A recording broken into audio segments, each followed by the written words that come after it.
सवाल आपसे ये है कि आपने अभी क्या कहा कि आईटी सेल वालों को बुलाते हैं, बिजनेस करते हैं।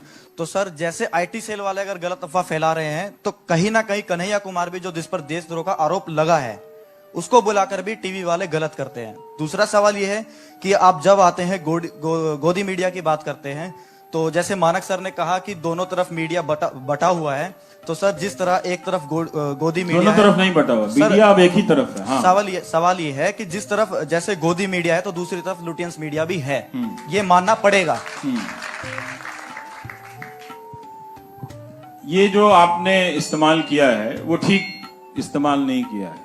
जो गोदी मीडिया है वही लुटियंस मीडिया है, समझे?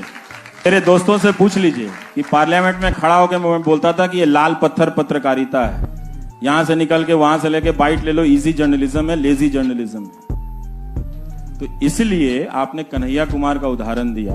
2 साल हो गए हैं, उस वीडियो का भी कुछ पता नहीं है, ठीक है? अब मुकदमा आ रहा है तो आप आरोप पे कह रहे हैं कि उसको कर देने के लिए, ठीक है? तो वो बुलाया गया था, आप टीवी वालों से पूछिए क्यों बुलाया गया था। इसलिए बुलाया गया था उसका पक्ष जानने के लिए, ठीक है? उसका पक्ष जानने के लिए। अगर कोई नारा लगा देने से, इस देश में सुप्रीम कोर्ट का कानून भी तो है, देश का कानून भी है, वो देशद्रोही नहीं हो जाता। वो नहीं होता तब भी लोग उसको देशद्रोही कह रहे हैं। नहीं, यहाँ पर भी रवीश एक और दिक्कत हो गई है। ये राजद्रोह और देशद्रोह में फर्क ही मिट गया है।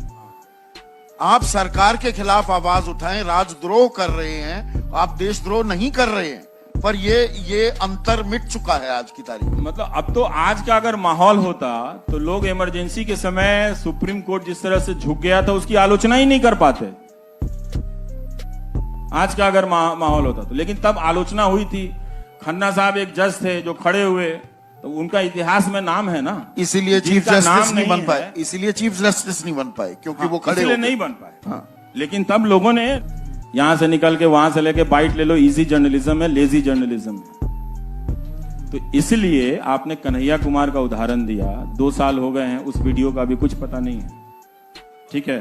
अब मुकदमा आ रहा है तो आप आरोप पे कह रहे हैं कि उसको कर देने के लिए, ठीक है? तो वो बुलाया गया था, आप टीवी वालों से पूछिए क्यों बुलाया गया था। इसलिए बुलाया गया था उसका पक्ष जानने के लिए, ठीक है? उसका पक्ष जानने के लिए। अगर कोई नारा लगा देने से, इस देश में सुप्रीम कोर्ट का कानून भी तो है, देश का कानून भी है, वो देशद्रोही नहीं हो जाता। वो नहीं होता तब भी लोग उसको देशद्रोही कह रहे हैं। नहीं, यहाँ पर भी रवीश एक और दिक्कत हो गई है। ये राजद्रोह और देशद्रोह में फर्क ही मिट गया है। आप सरकार के खिलाफ आवाज उठाएं, राजद्रोह कर रहे हैं, आप देशद्रोह नहीं कर रहे हैं, पर ये अंतर मिट चुका है आज की तारीख में। मतलब अब तो आज का अगर माहौल होता तो लोग इमरजेंसी के समय सुप्रीम कोर्ट जिस तरह से झुक गया था उसकी आलोचना ही नहीं कर पाते। आज का अगर माहौल होता तो, लेकिन तब आलोचना हुई थी। खन्ना साहब एक जज थे जो खड़े हुए, तो उनका इतिहास में नाम है ना, इसीलिए चीफ जस्टिस नहीं बन पाए, इसीलिए चीफ जस्टिस नहीं बन पाए क्योंकि वो खड़े इसलिए नहीं बन पाए। लेकिन तब लोगों की निगाह थी कि सुप्रीम कोर्ट में कुछ गलत हुआ है, और आज जनता चली आती है। अगर आपको हमारा ये वीडियो पसंद आया हो तो इसे लाइक और शेयर जरूर करें, और हाँ, हमें सब्सक्राइब और फॉलो करना ना भूलें।